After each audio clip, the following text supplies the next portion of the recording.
hoje eu preparei um conteúdo para esclarecer as modificações do arraigo laboral. Porque primeiro que antes poucas pessoas conseguiam verdadeiramente captar a filosofia do arraigo laboral. E para que vocês possam entender melhor, eu quero fazer uma introdução, contar a breve história do arraigo laboral.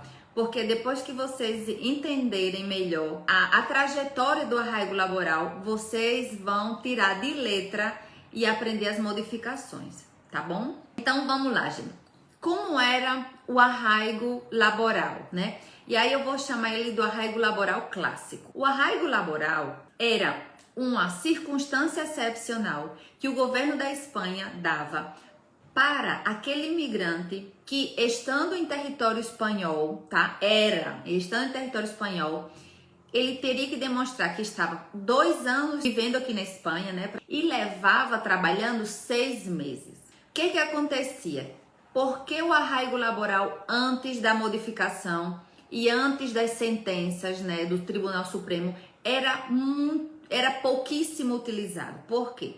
Porque para que um imigrante pudesse solicitar o arraigo laboral, a oficina de estrangeiria só aceitava como meio de prova 2 meios de prova, né? Um é que poderia ser uma ata de infração, né? O inspetor do trabalho chegasse, vamos colocar uma circunstância. O imigrante está lá trabalhando de garçom no restaurante, então vem a inspeção de trabalho, pede a documentação desse trabalhador e não tem um documento. Então, a inspeção do trabalho multa esse local e reflete tudo em uma ata de infração. Então, com essa ata de infração, se poderia solicitar o arraigo laboral, como também com uma sentença declaratória que existia essa relação laboral. Por que, Aila, antes das sentenças do Tribunal Supremo, o arraigo laboral era pouco utilizado? Porque, minha gente, é fácil de responder e é fácil de vocês entenderem também. O imigrante estava sem documentação, tinha um trabalho de forma irregular, mas é o que dava de comer a este imigrante. Então, como é que ele iria denunciar ao empregador se a manutenção dele, a subsistência dele dependia desse emprego? Então, era muito difícil ter uma denúncia por parte do empregado. Normalmente, quando se solicitava o arraigo laboral, é pela ata de infração. Ok, isso era antes de sair algumas sentenças. No início do ano passado, não me falha a memória, o Tribunal Supremo proferiu sentenças que abria esse abanico para a prova dos 6 meses, né? O doutor Jaime, que é um companheiro letrado, um ilustre letrado, ele conseguiu ganhar várias sentenças no mesmo sentido de que a norma, quando falava sobre a modalidade, a forma de provar que eu trabalhei aqui na Espanha, não poderia estar restrita a apenas 2 meios de prova, porque isso prejudicava ao interessado. Então, o que é que o ilustre advogado Dr. Jaime conseguiu? Ele conseguiu muitas coisas, mas o pilar fundamental que ele lutou tantos anos e conseguiu foi fazer com que se aceitasse qualquer meio de prova admitido em direito. Então, aquele solicitante de arraigo laboral não estava acorralado aí em apenas 2 modalidades de prova. Com a sentença do Tribunal Supremo, ele declarou: o solicitante de arraigo laboral, ele pode solicitar o arraigo laboral por qualquer meio de prova admitida em direito. E aí se abriu. E se abriu para quem? Se abriu para aquelas pessoas que trabalharam de forma regular, mas por alguma casualidade caiu na irregularidade. E vocês podem me falar: Aila, me dê um exemplo. Por exemplo, uma pessoa que está casada com um cidadão ou uma cidadã espanhola, trabalha esse período, está de forma regular, mas no primeiro ano de matrimônio se separa. E aí essa pessoa esse estrangeiro já não tem como renovar nem modificar por alguma circunstância essa autorização. Então, ele sim trabalhou por esse tempo de forma regular. E como é que ele pode provar que ele trabalhou de forma regular? Com um documento que se chama Hoja de Vida Laboral, que é uma folha de vida laboral, que aí vai dizer que eu trabalhei para a empresa fulana de tal, ou para o empregador tal, o número de dias que eu trabalhei, esse período dessa relação laboral e os dias de cotização.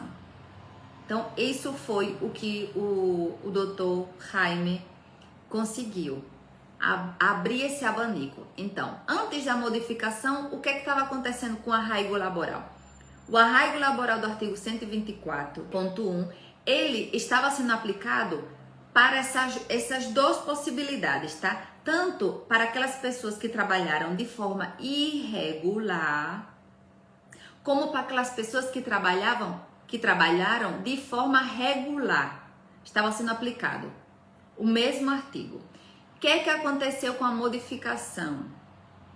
Eles separaram o que estava sendo aplicado em um só artigo, eles separaram. E vamos lá. O arraigo clássico, que é o arraigo antigo, que é aquele que é quando o estrangeiro trabalhou de forma irregular, que precisa ser demonstrada essa relação laboral por 3 formas, ou bem por uma ata de inspeção do trabalho, ou por uma sentença de declaração dessa relação laboral, ou por qualquer meio de prova. Mas lembrando, o arraigo laboral clássico, ele agora está no artigo 127.2. Dê uma olhadinha aí para não errar. 127.2, tá?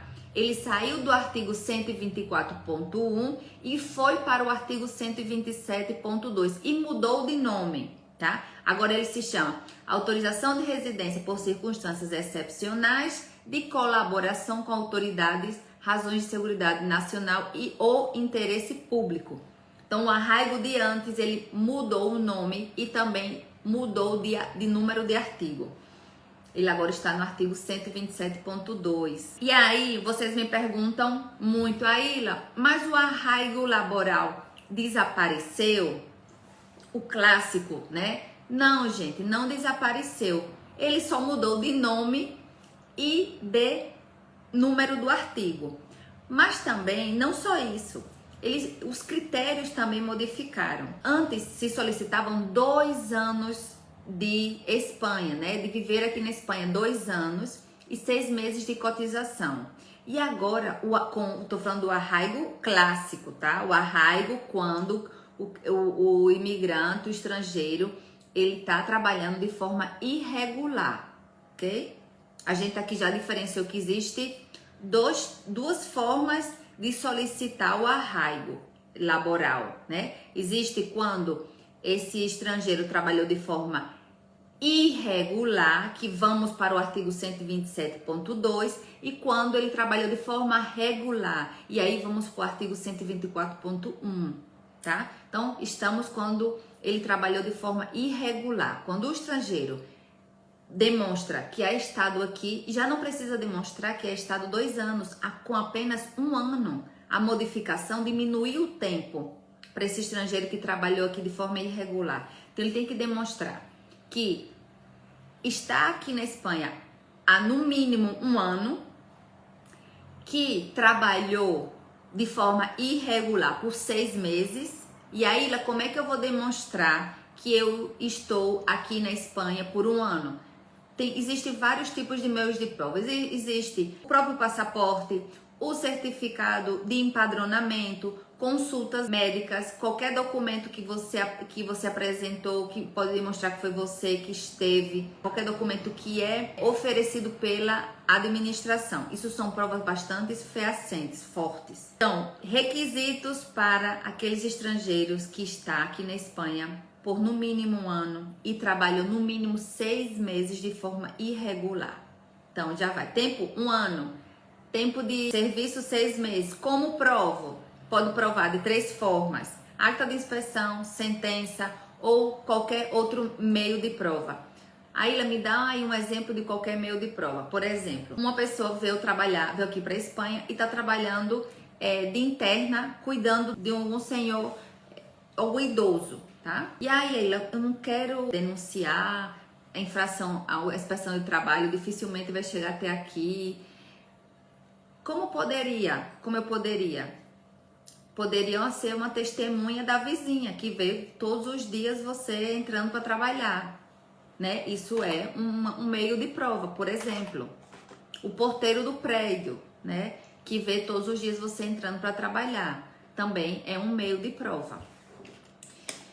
Isso é sobre o arraigo quando se trabalha de forma irregular. Então, vamos lá. Requisitos para o novo arraigo laboral do artigo 124.1. E eu coloco entre aspas, do novo arraigo laboral. Por que eu coloco entre aspas? Porque quando o legislador introduziu essa nova figura do arraigo laboral, no artigo 124.2, né?